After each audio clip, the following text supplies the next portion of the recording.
This is an even that I was told this from Reb Shlomo Carlebach. Words are simple.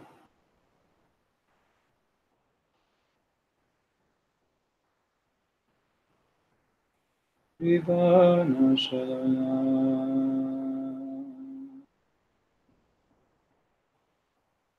Ribbono shel olam, Ribbono shel olam, Ribbono shel olam, Ribbono shel olam, Ribbono shel olam, Ribbono shel olam, Ribbono shel olam,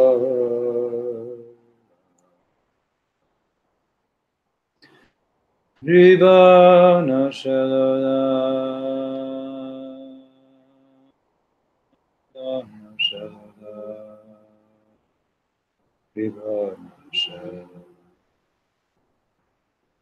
Ribbono shel olam,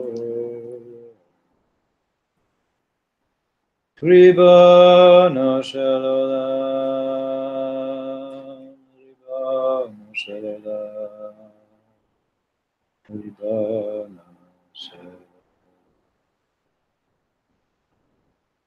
Ribbono shel olam.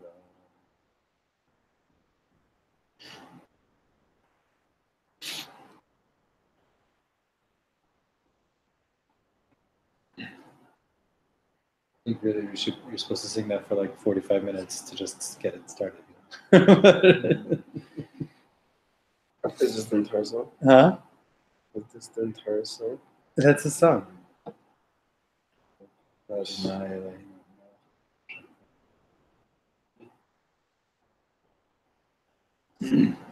a similar song from Reb Yitzchak which has a continuation. Which has what? A continuation. Yeah. It starts almost the same way. Okay. And what's the continuation? It's in Yiddish. Is this the Moshe Shabbos? Yeah. Du bist, No, not that one. It's a Rosh Hashanah song. Vil Machen Abayit. No. Well, sing it to me another time. Yeah. Okay, so we're learning tonight in Sefer Derech HaMelech, Parashat Va'era.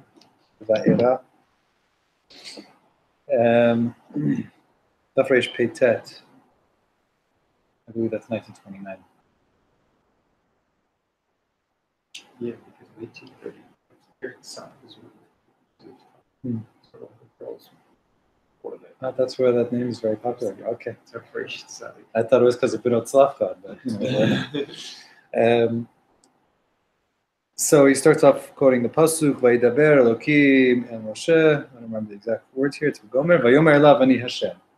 And this is an asked question everybody asks. There's like two different characters speaking here. Elokim says to Moshe, "I'm Hashem Yudkevavke." Two different names of God that are used. Navina, Rabbi first asks the first question. Ma Amar Hashem lo bazeh. What was Hashem saying to Moshe? What was this dibur that happened? Hashem says, "I'm Hashem." What's being communicated here? Ki afilu lepirish Rashi shediberi tov mishpat tzarchim ladat eze mishpat. Right? Rashi brings it's Elokim is the name of Din, of judgment, because you remember what happened right before then. Moshe complained to God, said, "God, since you brought me here, you've only made things worse. What's your problem?" Right? So Rashi says Hashem was speaking in judgment to Moshe. He was putting him in his place. But if that's the case, what was the content of that communication?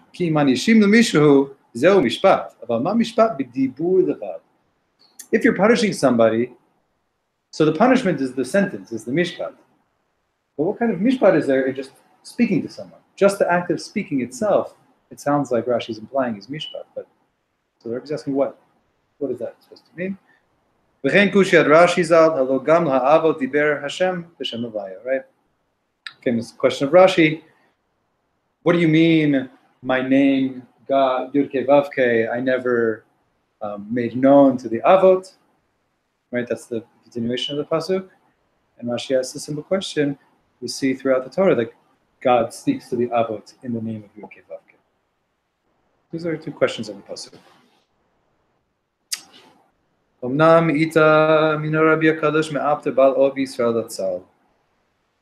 Ala pasuk im bechukotai telechu v'natati gishmechem be'itam. So he's quoting out from the Ov Yisrael, the Apter of. And Parsha Bechukotai, it says, if you walk in my ways, that mitzvotai tishmaru, etc., and you do all my mitzvot. So God says, v'natati gishmechem be'itam. Give you rain at the right time, in the right season. So the Ov Yisrael asks, Hiksha ma mida keneged mida. What kind of response is this? You would think, we have this principle that God asks mida keneged mida, that somehow the things that we do get like a mirror response from God, similar in its quality. So doing mitzvot, what does that have to do with getting rain at the right time? Mida keneged mida is for mitzvot as well. You thought it's only for punishments? Yeah. Gemara says, that this is the way God acts. I don't remember the exact question.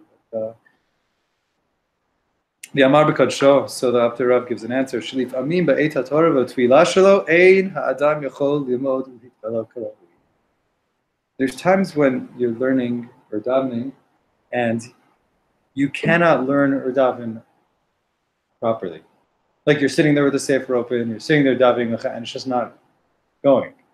It's just, we're not there. Everyone's nodding, right? This is like, thank you for saying that. But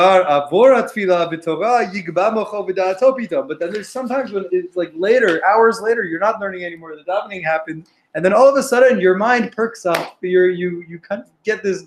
You finally become conscious. You might even get this light poured into you, some kind of inspiration. Vitzarlo. What bothers you though? Because couldn't I have felt it when I was davening? Couldn't I have gotten excited when I was davening and not just when I saw somebody make an amazing, shot from half court on TV? I mean, it's not. He's saying, sometimes it just strikes you, but it bothers us. We wish that our excitement and inspiration and our arousal was happening at the time when we were davening or learning. And sometimes it comes at the wrong time, so to speak. You don't control. Disconnected, right? Hashem. So he says, this is the promise. I'm going to give you rain, which he says means that light that comes down from beyond you. The inspiration that God pours into you, it's like rain, right? It's sustenance that comes beyond you. I'm going to give it to you at the right time. This is the promise. Now, I'm even just, as we're saying, asking myself the question, what's the midah keneged midah? How does that answer? I actually looked in the Ov Yisrael, and it's not found in Parsha Bechukotai, this Torah, so it must be like quoted somewhere else on this pasuk. But it sounds to me that there's some kind of deeper engagement with Torah and mitzvot that God says in that way. If you're tapping into it in that way, then don't worry, you're gonna receive the response at the right time. In what way? That I'm not sure because I don't see the Ov Yisrael in front of me. What are the commandments that the Bechukotai that they're referring to? Sometimes they're referring to different types of mitzvot, or maybe that's a good question. We have to look back in the I think there was a lot of talk of Shemitah. I don't remember. Okay, I don't know. Look at Bechukotai, you tell us. Okay, yeah, gotcha. So now the Piaseczna is speaking. Hine lo al perush hamilot kipshutan ulchaven ma shelomed blimud torato mitkaven lazeh.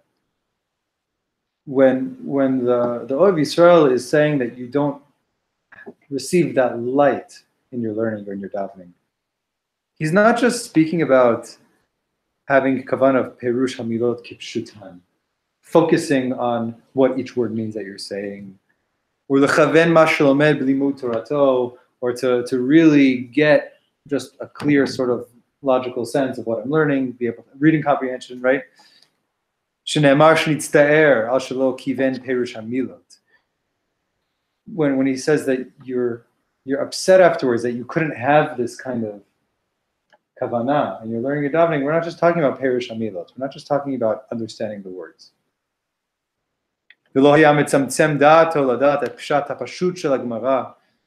Or it's not even saying, I couldn't rein my focus in enough to get what the Gemara was saying.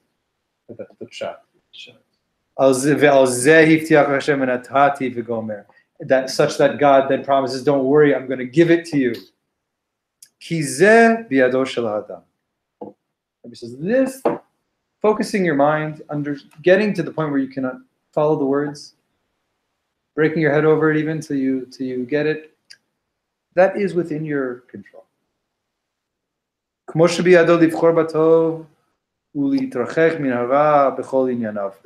Just like you have, at some level, you're able to exercise will and choosing. So if the question is just, I couldn't force myself to sit there long enough till I understood the Gemara, or I couldn't just get rid of my distractions enough to understand the words, like this is not what we're talking about when God is promising you, I'm going to give it to you. Because that is up to you to do. That is within our control. Doesn't always feel that way, right? But he's saying this is. Now he goes deeper into it. Va'af in bilbul harishon shelo tavo lo ize machshava shel chol be'etz torato u'tfilato kashe lo la'atzor ba'ado. B'kol makom im tishaer machshava zu o lo zehu kfar b'yado. So he says, even if we want to talk about, well, maybe it means I just had all these I was thinking about other things when I was davening. So he's saying, yeah, it could be the bilbul rishon, that first level of distraction, I'm not really in control of. But I'm still able to exercise will in what I do with that. That's all he's saying. All of this is within our domain. The quiet distraction, to focus on what we're reading, to understand the words, to be patient. Okay? ואם פחד אלוקים לנגד עיניו ורצונו חזק להיות קרוב להשם, אז מיד שבא לו בלבול כזה במוחו וליבו חס ושלום מתבטל ויהיה לעין.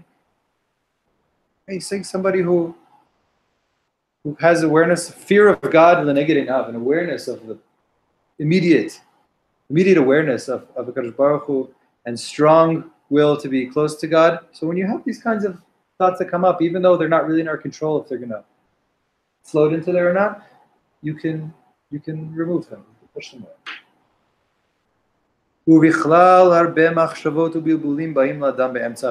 So in general, there's tons of confusing and distracting thoughts that enter our minds when we're serving God. It's not because of some kind of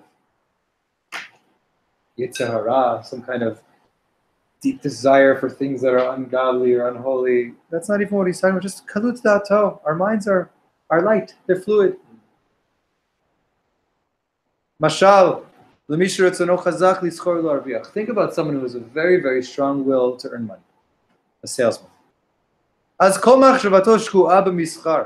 Every thought of his is entrenched in his business. You don't even have time to think about other things. There's no space for it to enter in. People will stop talking to their family. People will forget to eat. All these things that your mind is occupied because your desire, your will for something is so strong that subsumes your thinking. If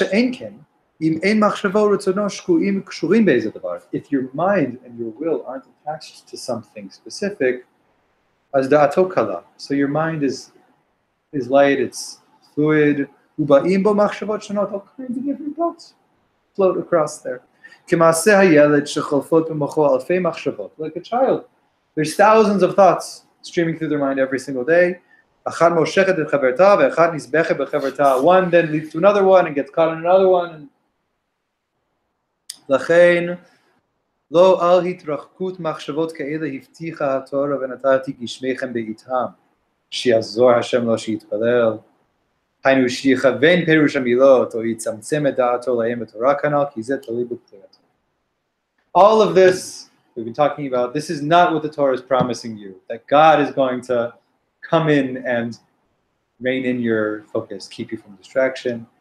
This is all within our grasp. What we're talking about is something beyond, right? There's some kind of response from Hashem that's being spoken about here that's coming from beyond us. ודברי אוהב ישראל מכוונים או מכוונים על האור המנוצץ באיש הישראל בשעת תורתו ותפילתו. What the Ovi Yisrael is talking about, ונתתי גשמיכם בעיתם, I'm going to give you that rain at the time when you are in learning, at the time when you are engaged in tefillah and in Torah. It's the or sheminotzetz b'isha Yisrael. It's the light that just flares up and sparks up within you bishat Torah tefillah. It's feeling something that he's calling or. Feel some kind of contact with something. It's not just I'm focused, I'm understanding, clapped it.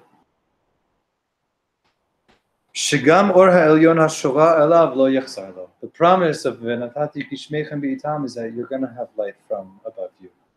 You have something beyond you that's going to be there for you. Right, which is a really helpful thing, to not feel like I'm just schlepping along doing the religious stuff and it feels like nothing, or like no contact, right? So v'natati gishmechem b'itam is no small thing. To feel or in it, to feel that there's something here, something real here.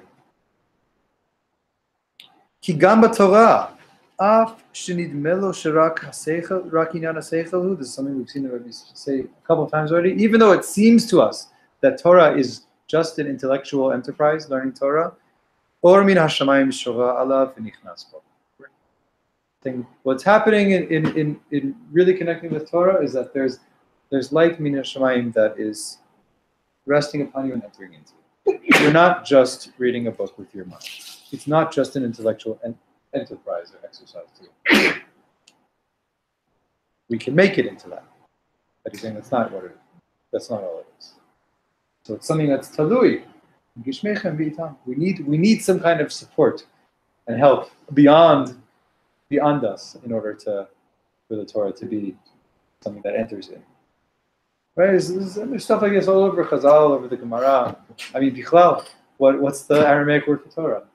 Oraita, the light. Oraita. But I was thinking about other things, like, someone who learns Torah at night, there's some kind of like effect upon you.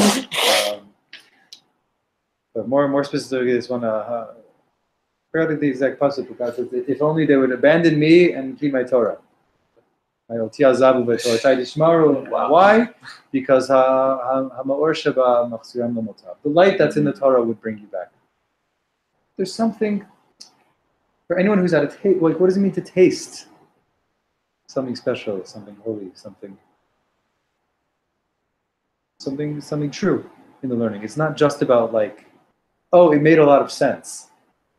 That's helpful, but that's not what it is. That's not what it is. We don't have a religion based on figuring out, mathematical equations or laws.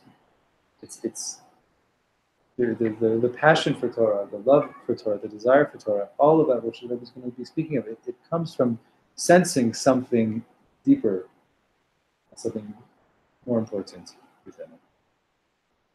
Also, when he brings down the teaching from the Baal of Yisrael, so Rashi comments there, it's to exert yigiyah with his real toil, and that's a decision. So when it's not just a matter of, like he said, reading the words, knowing what they mean. It's making the decision. Like a business person who exerts toil in their business. So when your Asik is Torah, I think perhaps that's when this this shefa, this geshem, this light, like the farmer who's It's planting. an immersion. It's an immersion. You're immersing yourself Right. in it. It's not just obedience and No. doing your duties. Yeah. Question. Yeah. This will come as a reward for One more time. Come as a reward. for The chukotai telechu, which we haven't seen. we don't know what it means. We don't know what it means. He didn't give us a definition of that. He's So just how right now. would- All he's told us is Natati gishmechem b'itam doesn't only mean you'll get rain at the right time, but there's a spiritual rain that we're talking about. But it doesn't which tell is- you how to access it. No, Not yet. Oh, okay. That's I think what a lot of the rest of his Torah now is going to be. Okay. So just because some people ask me to repeat things that says they're missing, we haven't heard yet what kind of approach to learning Torah we need. All we heard is what's the promise that the rain symbolizes. Okay. Bizehu kol inyan Torah tefillah b'ish Yisrael. This is all of what Torah and tefillah is in an ish Yisrael, in a person of Israel. Min yichudhu. It's a kind of coming together. It's a kind of becoming one. K'mo shanu mitpalalim v'yached v'avenu li'ava li'rat shemecha. Right, the bracha before Kriyat Shema. By the way, that bracha, Chazal says, can be a replacement for Birkat Torah. You didn't say Birkat Torah in the morning. You say Ava Rava Ravat Olam, Bocher B'Moisar V'Ava and Shema, and you've said Birkat Torah, and you've learned Torah by saying Shema. The reason I'm saying is because when you read that, if you read that bracha with the kavanah or the understanding that this is what Birkat Torah is, it's something completely different than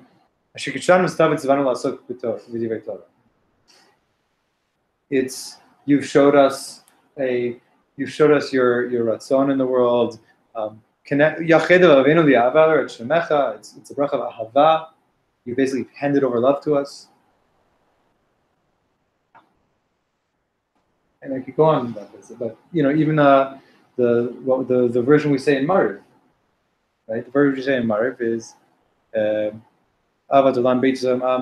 what is the love? What is the eternal love? Torah mitzvot. You taught us this Torah. You've given it to us. Alkein, right?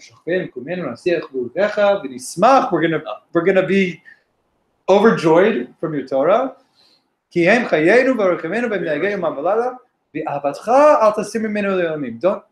like, Torah is going to be something that we're involved in all the days and night of our life, because it is our life.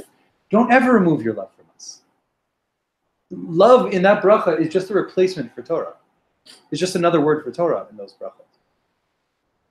You know what I'm saying? Oh, yeah. The pshat of those brachot is that ahava is the name of what Torah is. So the Rebbe is saying that the truth of what Torah and Tefillah is for us is a kind of yichud. It's a kind of becoming one with something. Yached, bring us into a place of togetherness, of unity. Kol avodatenu yichudhu. All of our avodah, everything we do is a yichud. Now, that word in Kabbalistic tradition has a whole set of meanings attached to it. But that's not even, the Rebbe is saying it on a more basic level. And we're not talking about special yichudim and kavanot and rolling in the snow and prostrating over grave. We're not talking about that. We're talking about just the very thing that draws us, or the very thing that draws us to tefillah, is that we are, I'll say more explicitly, but we're seeking unity. We're seeking unity. And we are engaging in becoming more whole, more united.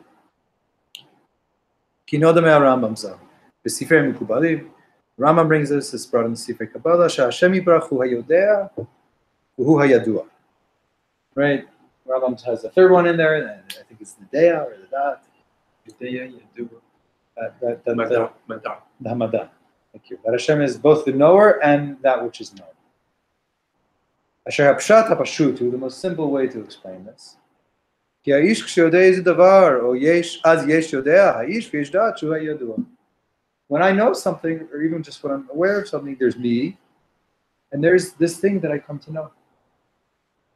I'm the yodea, I'm the knower. I have consciousness. I come to know something, and that thing is what is yadua ali. That thing becomes known to me. Klomar et hadavar hazeh yodea. This thing, I, the knower, now know. V'im ken da'ato shel adam nishlam b'davar zulato, hainu b'hayadua, v'adam da'ato murkefet b'nehederet shlemu b'atzma. I'm reading this fast because it's a bit of a shtickle philosophical. We're just trying to say it succinctly. Not only is my da'at, my knowledge, my awareness, increased and expanded by other things. Yeah. I don't know something before I know it. Once I know it, there's more knowledge that I have, that I can think.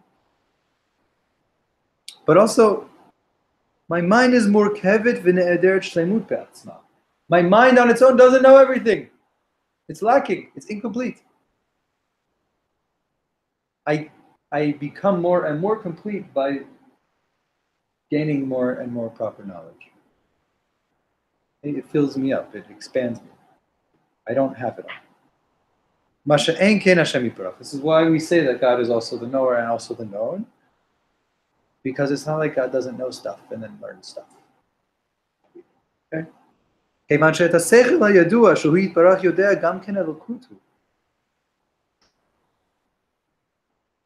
That which Hashem comes to know is also part of Hashem. There's nothing, it's not that Hashem is coming to know something other. Distinct from, separate from. This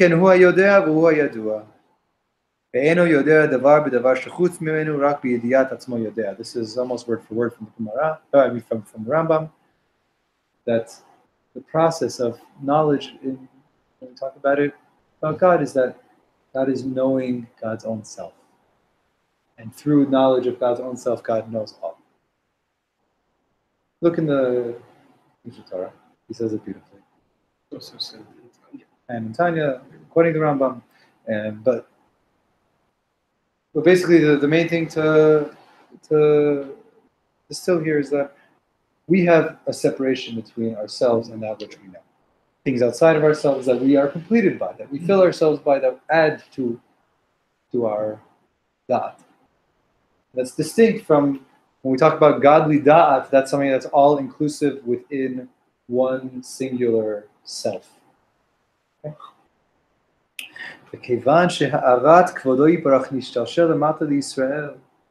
So here is where I don't know where the Rebbe got this from. I don't know if it's his chidush or if he brought it from somewhere else.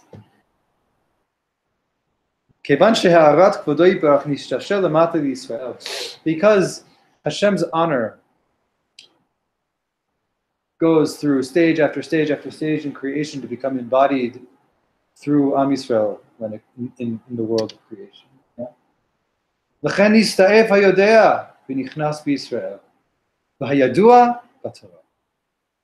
Yodea aspect, that godly aspect of the knower, the one who knows, he says is sort of channeled into the people of Bnei Israel. But the Yadua aspect, that which is known, that godly part that is known, becomes embodied by Torah. Which is God. Yes, but we're talking about things that as they come from their source into this world, they take on separate, partial existence. So we become that part of God that's the knower, is what Bnei Israel sort of receive, and that part of God, which is that the known, is what the Torah. So kiviyachol, it would follow that as we learn Torah, God is reflecting on Himself in the world. They parallel one another. That God understands Himself deeper through our learning Torah. Kiviyachol? I don't know. I mean, because we put the two ideas. That's maybe a Because the Yodea, Hashem is the Yodea, because he said a sort of extraction from what he's saying. Okay. He's not making that statement or going in that direction. Sorry, Binasan say something about that somewhere. Oh, I interesting. should try to show you. Okay, yeah. Point. Right now, all he's saying is that in God, knowing, the knower and that which is known are all one. But in our world, as creation gets distanced from its source and takes on all sorts of separate entities and qualities, so Bnei Yisrael gets that quality of knowing, of knower, and the Torah is the quality of that which is known. But then when we know a piece of Torah, there's a yichud. That's where he's going into what yichud is. I mean, just think about before we get there. Like Jewish people learn Torah to try to know God. Okay, think about it that way. It's like if the dot of the unity of God is all in one. So we become knowers, and that which we seek to know is the known, is Torah. That's where we turn to come close to God. Okay, so let's hear his words. Davar echadim gamata. The knower and the knowledge, Bnei Yisrael and Torah, they're one single unit. Now two. They're not. It's not that they are one in God and they're not one here. They are in their essence one. But the process of creation goes into this world of what use a good word? Bifurcation, separateness, bifurcation. Things become divided. Perud. It's a world of separation. And in that world of separation, it doesn't come into the world as one thing, as Torah and Bnei Yisrael as being actually one. For that, the knower and the known to all be uncovered as one, even in the Mathera, which is reminding me what the Ovi Yisrael said. There's times when you learn Torah, and there's just nothing there. There's no order. If I'm the knowledge, the knower, the godly piece that seeks knowledge is active in me, and the place where I'm going to gain that knowledge is in the Torah, shouldn't the Torah be revelatory all the time? Shouldn't I just open the book and be wowed by God? But it doesn't happen all the time. It doesn't happen. Maybe I'm not being as much of a Yodea as I should be. I don't have as much Yigia in my pursuit of. Okay, but just before we get to the why or the how or the what, it's a davar that it's not always the case. And if this comes from God and my soul comes from God, shouldn't we just be delighting in God? Shouldn't those words of Nismach b'divrei Talmud Tortecha Yom v'layla Chahem Chayenu, shouldn't that all just be how we feel it and experience it? But it's just not, because the world functions in this way of perud, of mikablim, of each part of creation is its own kind of receptacle, and there's something to do with that, though. There's something that we need to do with that. Okay? But that is how we receive life. We receive life in separate, unique, individual qualities and pockets and forms. It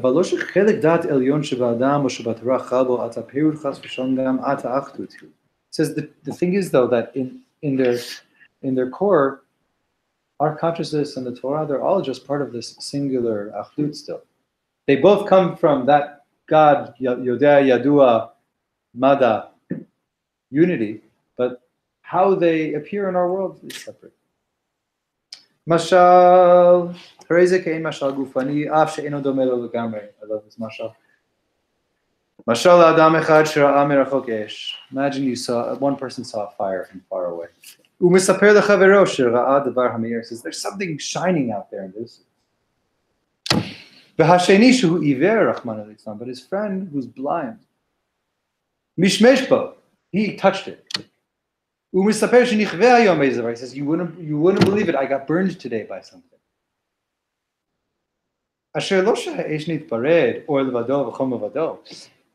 saw, it's the same fire they're talking about. It's not that one became light and one became heat. Because the two people, each one have limited perspective. One standing far away, so he doesn't feel the heat. One can't see, so he doesn't see the light. Each one is just absorbing a different, separate part of it. But the fire is one single fire. I think there's a famous either Hindu or Buddhist thing about the elephant. No, you touch the elephant, you smell the elephant. It's a similar kind of. I don't know. Maybe that's all I know about it. but there's the elephant. So there's the fire. I can see the fire from far away. You wouldn't imagine what I saw. Oh, that's really funny. I got burned by something today. It was so hot. I don't know how it got there. I don't even know what it was. We're all talking about the same thing, but we see or experience it as something completely separate and different because of how we are composed. Because we are composed with through limitation. So this is his mashal for Torah, for my consciousness and for Torah. I don't look in the Torah and see myself. I don't look in the Torah and see God. I open a book and I try to read it and understand it. And once in a while, if I'm really lucky or something really connects, so I'll have a sense of something. But I don't have a clear, right? It's not bigalui. It's not revealed to me how my da'at and my yodea, my knowing, and the yadua of Torah are participating in this godly unity. That's not clear. Lachen et or ha'elyon Yisrael begufam lo yuchlu lahasig rak chelek yodea. So therefore, because of these limits built into our Creator, the or ha'elyon, that higher revelation, is calling that light, that it's one thing. Yisrael begufam lo yuchlu lahasig. In our bodies, in our created state, we can't really comprehend. We cannot apprehend that. Rak chelek yodea. We get a part of it, which is the yodea, the one who knows, or the one who wants to know, or the one who is capable of coming to know. Yodea. V'chelek Torah she'yarda la'olam hazeh, and the portion of Torah that descended into this world, shehi rak novelet chokhma elyona kerita b'midrash kibla rak chelek yadua. We'll get to Midrash in a moment, but that the Torah similarly becomes limited when it's brought into worldly form. And it takes on just a part of the whole thing, which is the Yadua, that's where the knowledge lies. Now he quotes here the Midrash, which Midrash says, Torah novelet chokhmah. Torah is like a shorn off shard of wisdom. It's like a dried off fallen leaf of true chokhmah.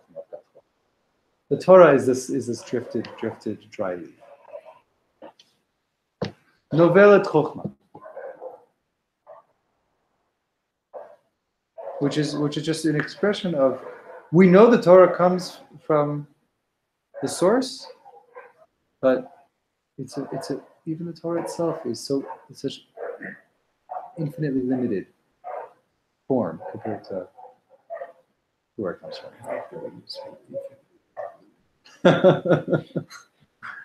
It might be kind of a paradox there, I don't know. But now listen when he says, "V'zehu kol chukat Yisrael Torah." This is why we have a desire for Torah. U'b'sha'ah she'eino me'ivin davar mitzta'er. And why, when we can't understand something, it bothers us, it pains us. And when you know it, when you come to know something Torah, you feel pleasure. You're happy. It makes you happy. Achipus, v'tza'aro hakodem, the searching after Torah, the pain before you come to know Torah, before you understand. Haya b'vchinat mashal ha'adam bal aveda she'avda lo avedato. Right, the Gemara in the beginning of Kiddushin asks, why is it the way of the world that men chase after women? You know this Gemara? And they say that they bring from the creation of Adam and Chava that a piece of Adam was brought out to build Chava. And someone who's lost something feels the loss and seeks completion. Right? Love between people is people seeking to complete that which they're lacking. feel missing, and we're seeking to fill that space. So he says this is why it hurts when you don't know Torah, or you haven't understood, or you don't have it. Achar atzmo mechazer. You're searching after yourself. You're searching for yourself. You're chasing yourself. You feel that part of you that's missing, and you're looking for it.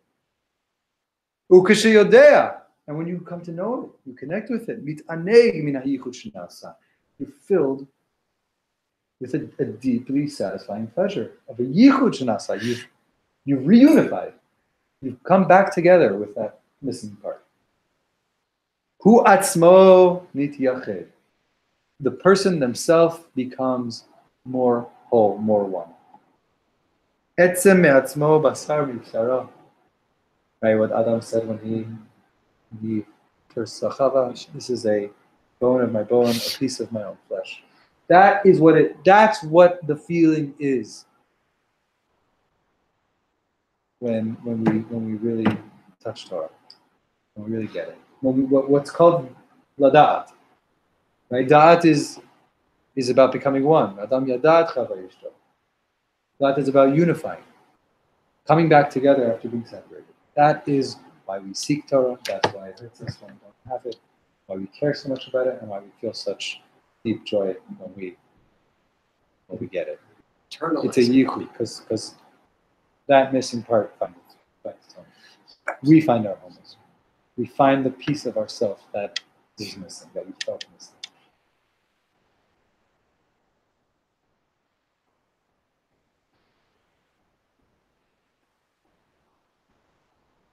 This is why learning Torah also needs Hashra'a min hashamayim. It needs some kind of push from above, from beyond us. We need the knower inside of us, the one pursuing its missing part, to be activated. The Yodea has to be me'ir banu, it has to be awake and alive in us. That has to be there to push, right? To strive, to seek. Ve'az chelek hazeh yachzor achar chelek hayadua. Then that part can really seek out the yadua, the part that belongs. That's a piece of it, right? If a person wants to learn Torah with their mind alone, apart from the fact that they're going to be terribly mistaken. Listen to this language here. And they're going to be finding ways to say that a sheretz, which is itself tameh, impure, give 150 reasons why it can become, why you can say that it's pure. Mu'kalim, all these kind of twisted. So I think what he's saying on the one hand is like, if you're just going at it with your brain, you're just going at it intellectually, you're not going to really see what it is. You're just going to be manipulative. Our brains are manipulative. And if we're learning Torah just with that same kind of intellectual approach, we're just going to do the same thing with Torah. We're just going to craft it after what our mind has already figured it wants it to be.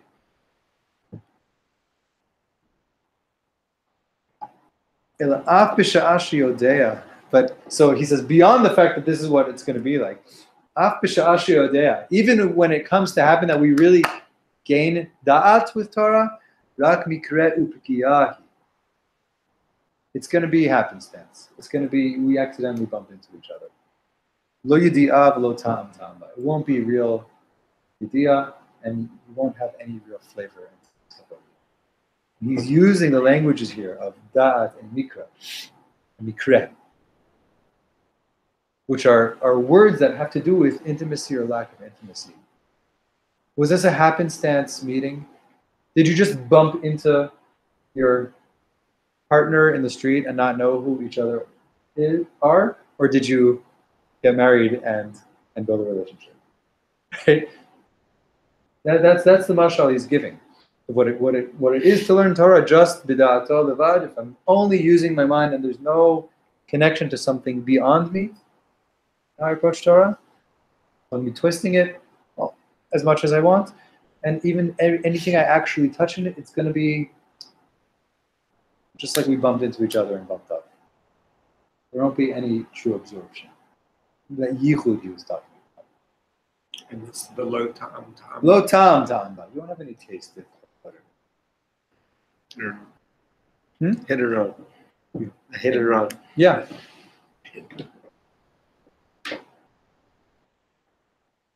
Vizoti tefillah. So he's going to give us now, because where this leaves us is okay. Well, that's great, but back to the kind of your question, Moshe. He's like, well, what am I supposed to do about this? Here he's saying, don't just use my mind. What do I use instead? Like what? It's beautiful poetic language. It's touching, and I think just seeing like your faces, we've all had a sense or a taste, an inkling of maybe that there's something beyond the Torah than just something that I chopped or not. And what is that deeper thing? So yeah, we all know that we have a passion for it. How do we increase this kind of relationship with Torah? How do we bring ourselves closer? Okay. Vizoti tefillah. This is what tefillah is about. He'ara v'hashra'at orhi. What is tefillah? Tefillah is purely it's like turning on the light. He'ara v'hashra'at or. It's a lighting up and an inspiration of light. Hashra'a shelamala min haseichel, and it's specifically tefillah is contacting something that is beyond the intellect. It's not purely intellectual. You cannot intellectually daven. It doesn't. That's not davening. It's reading a book. You can't daven just with your mind. To actually daven by default, by definition, requires heart, emotion, passion, giving something of your exertion you were talking about before, Yiska, giving of yourself into it. So, okay, Right. yeah, we can all daven, we can all check off the list, we can all do it without doing any of this, but actual tefillah is something that touches something beyond just an intellectual exercise. Nobody ever says, oh, that's the smartest guy I've ever met, you should watch him daven. Right? Being a genius and davening are not necessarily the same thing.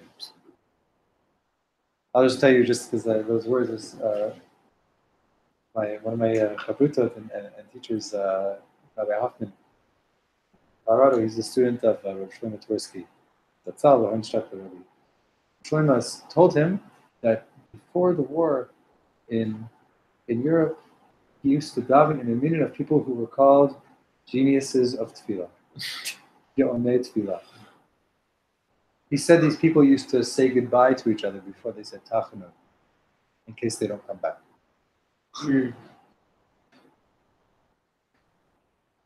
I don't know what was going on there, but what does it mean to be a genius of tefillah? It's not being smart. It's being fully given over. Okay?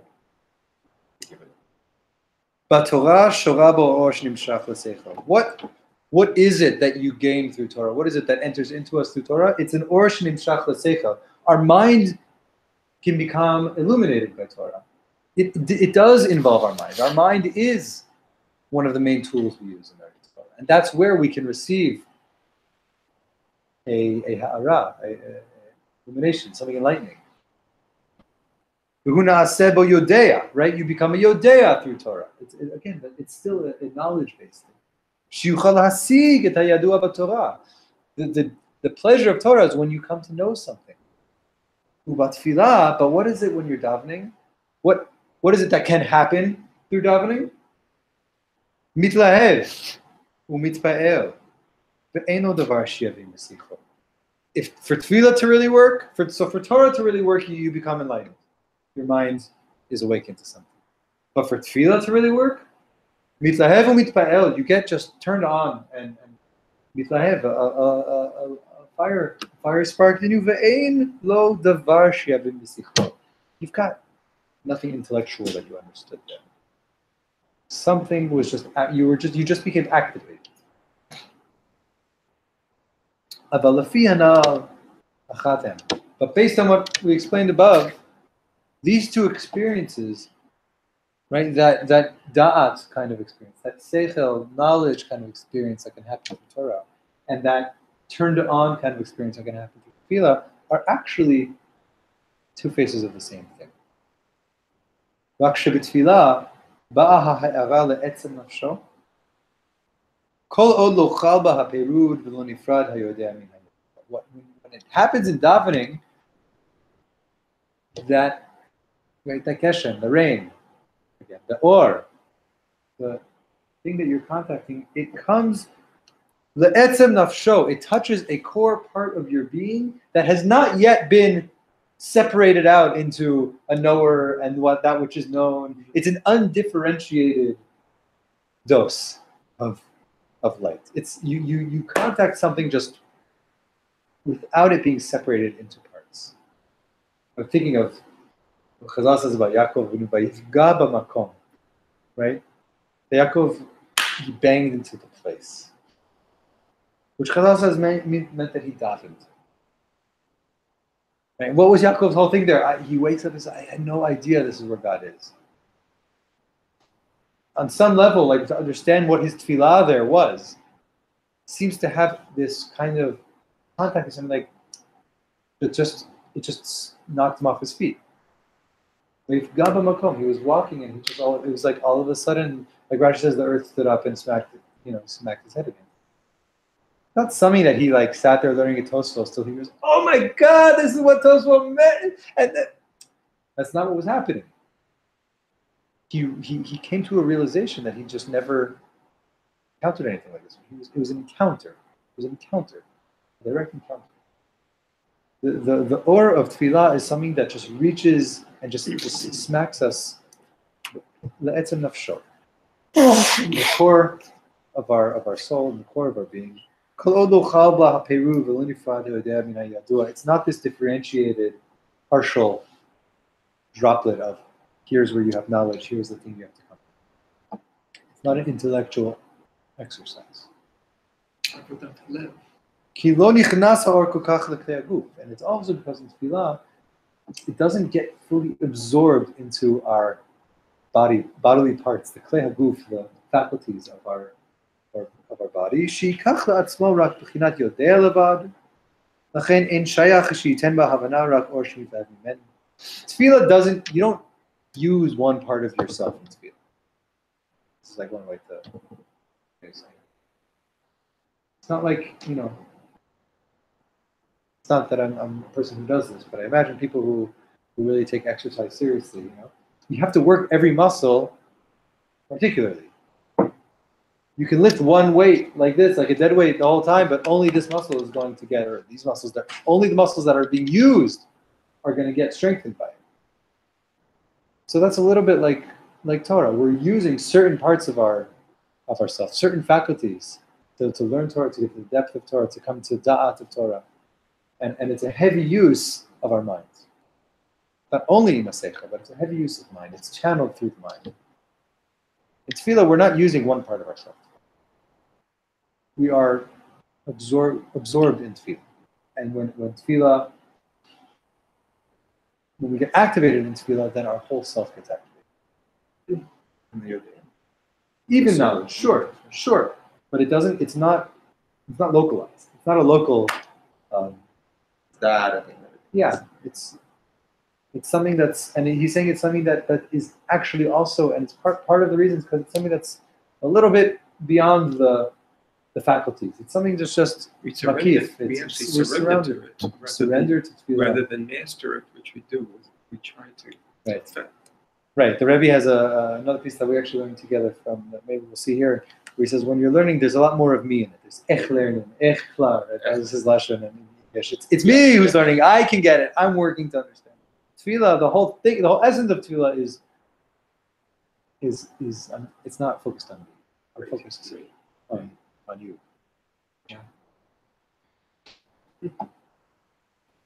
Klomar ha'or shabalo b'shat ha'tefillah lomdo achar kach b'limido. Listen to this.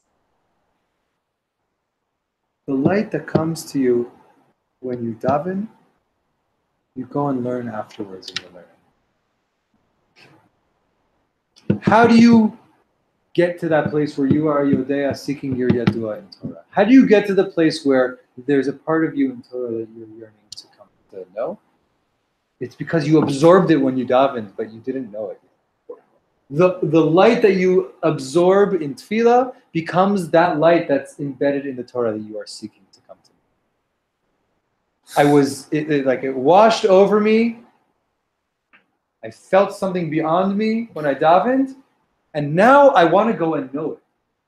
And if I didn't have that experience of there's something here to know, I would have no yodea, I would have no urge to come to know afterwards. There would be nothing for me to search for and to discover. Awesome, right? It's awesome. There's something that's birthed in tefillah, but then is nurtured in Torah. Yeah. So where is this light? He says mitlahed. I'm wondering whether is Rebbe saying that the light that we get when we're at tefillah, does this come from our own kavana? Is this like something from our own heart? Let's say that is mashpia, or is it Hashem giving this light? When you've experienced something in tefillah, where does it come from? I would say once I've experienced it, it's already within me. So, but it definitely doesn't. It's not something that's inherently within me, for sure. You can't force it to happen. Right? You can't force tefillah to become an inspiring thing. You can do what does kavanah mean? It's you're preparing yourself. You direct yourself. And you hope that if you direct yourself in the right way in that moment, that what you need to meet there or encounter there can happen. Two things that come to mind. One is I heard this from one of my first teachers, Rav Maos Kahana. He said davening is like archery. Right? You spend a long time in positioning and directing and the bow, the arrow, but then when you're there, you just have to let go. Simple. You just have to let go. You do your kavanah, and then for the tefillah to happen is where you're letting go, where you're not directing the shot. Can you say something, or that was just a breath? I'll read this. Like Klomar ha'or shebalu b'shat ha'tefillah, that undifferentiated light, that encounter with something just beyond you, that's there, that you don't have specific understanding or knowledge of what it is. Lomdo achar kach b'limudo. That's when you go and learn. When you're learning Torah.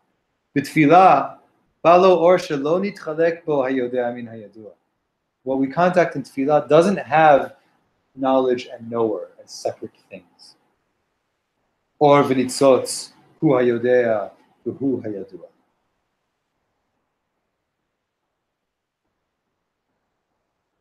V'nishtashel achar kach l'gufo b'dato. It doesn't come in the form of a knower and knowledge in tefillah. We're not seeking to know anything in tefillah. We're just in davening. But afterwards, nishtashel l'gufo v'dato, it starts to trickle into your body. It starts to trickle into your mind. Umevin b'talmudo ma sheshara alav b'tfilato. And you can come to understand in your learning. What's happening is that light that you received in tefillah is now reaching your intellect. You're understanding with your mind that which came to rest on you. Just want to say, religious people, how do we think that it's the same God we daven to and the same God who we learn from? Honestly, obviously we think, but it's like tefillah and Torah are these two totally separate things. Like here, to do it right, I need to just kind of talk and pour, and maybe I want to feel something. And there's this idea of the relationship of who I'm turning to. And when in Torah, it's like, I don't think that it carries over so much. That the one that I daven to is that I have a conversation here when I'm learning with the one that I daven to. The experiences,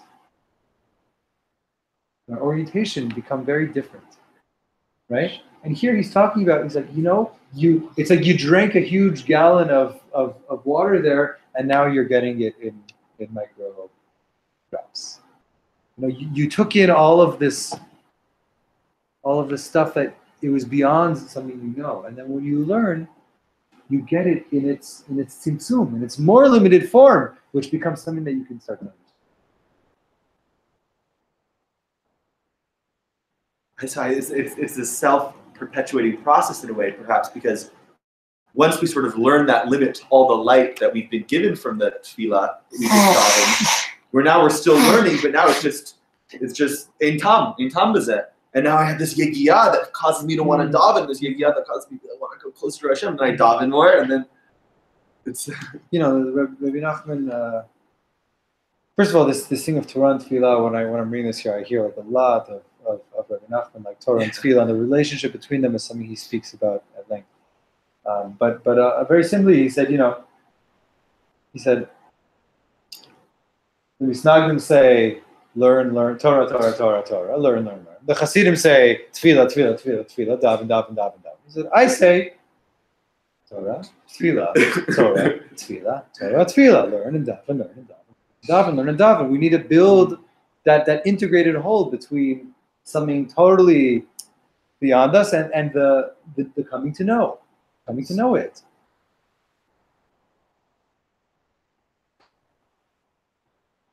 מבין בתלמודו מה ששרה לה בתפילתו, והלהבות התפילה נתגלה בתורתו בשכל.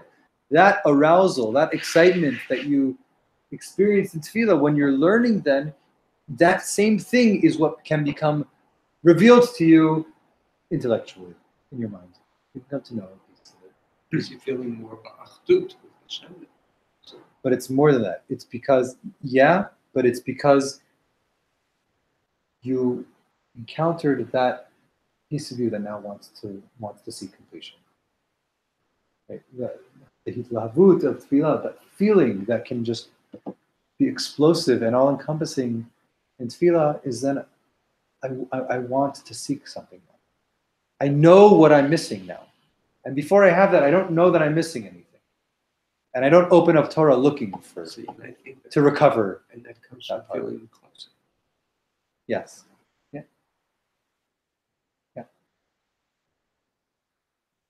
וכיוון שבשכל היינו מוחו ודעתו אפשר שיצטמצם גם היודע וגם הידוע, לכן נתפרדו בו היודע ובתורה הידוע. Right? In tefillah, we're able to touch something that's undifferentiated, but because when it comes to something that's seichel, and using our minds, it's going to only be partial. And in that level, I'm only going to hold the part which is yodea, and the Torah is going to hold the part which is yadua. L'Gemara omeret hachasidim harishonim shayu shoyim sha'achat mitpalim, right? The Mishnah really. That the Chasidim Rishonim used to sit for an hour, for a period of time, and then only then would daven. Right? I think it's the lashon of the Mishnah. But the Gemara asks a question about this. They make a calculation that they said that they would like meditate for an hour, daven for an hour, then meditate for an hour. So they're meditating and davening for 9 hours out of the day. Toratan heyach mishtameret u'melachtam heyach naaseh. How was their Torah kept? How did they hold on to their Torah if they were meditating and davening for 9 hours a day? And how did they ever get their work done?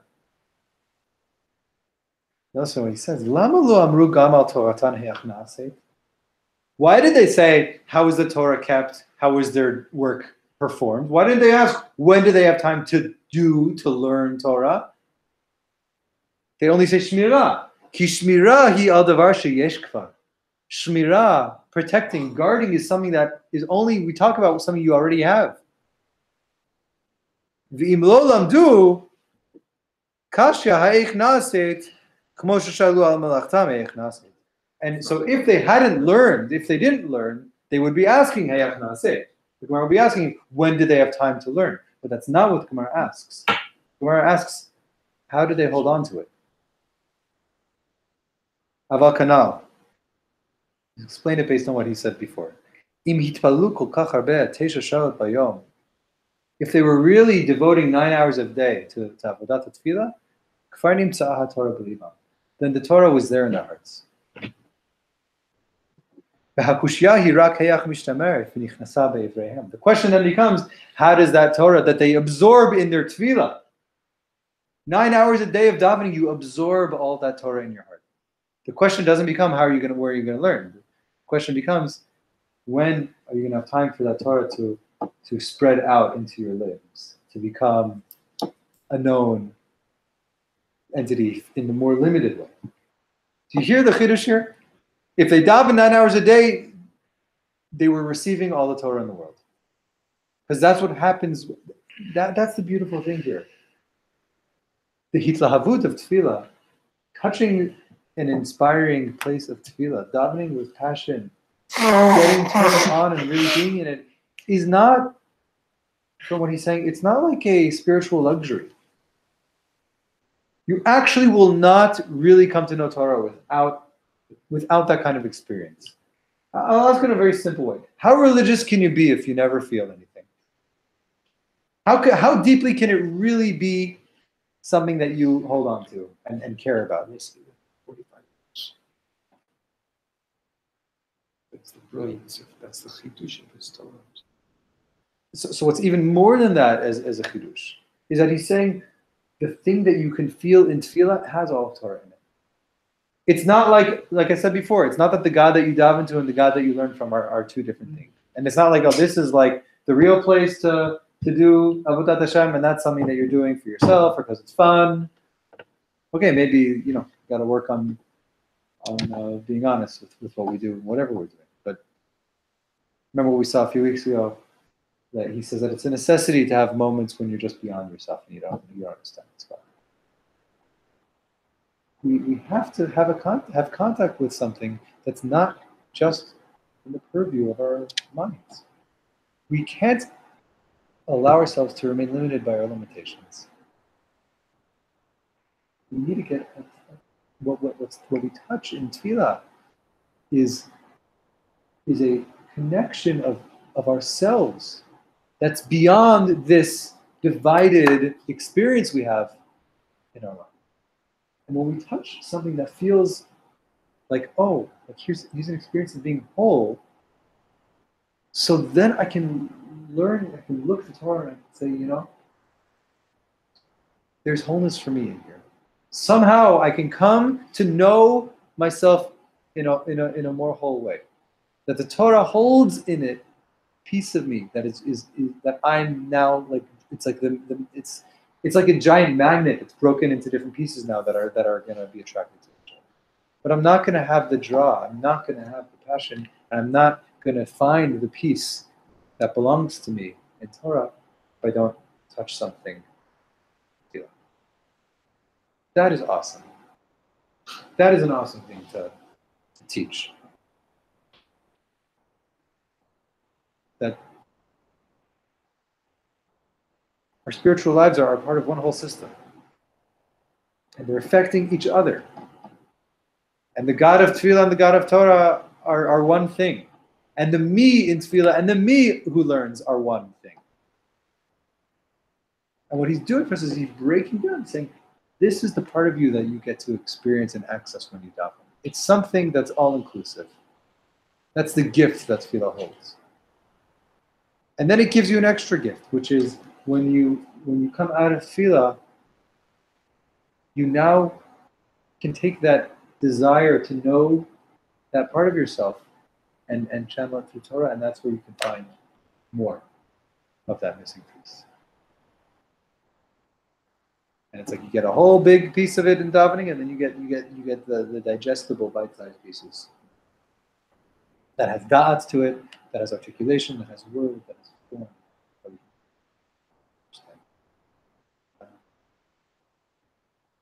Okay, we'll stop here and we'll continue with this piece next week. Take it with you. Bring it with you next week. Tell me what happens. This also resonates with me in understanding why, as I've said, after the Korban of the Mikdash, instead of the Korbanot, Avodat Halev is Tefillah. This Korban makes us close. 90%.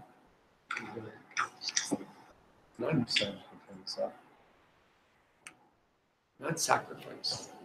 It's the closeness piece. It's the closeness piece. Tefillah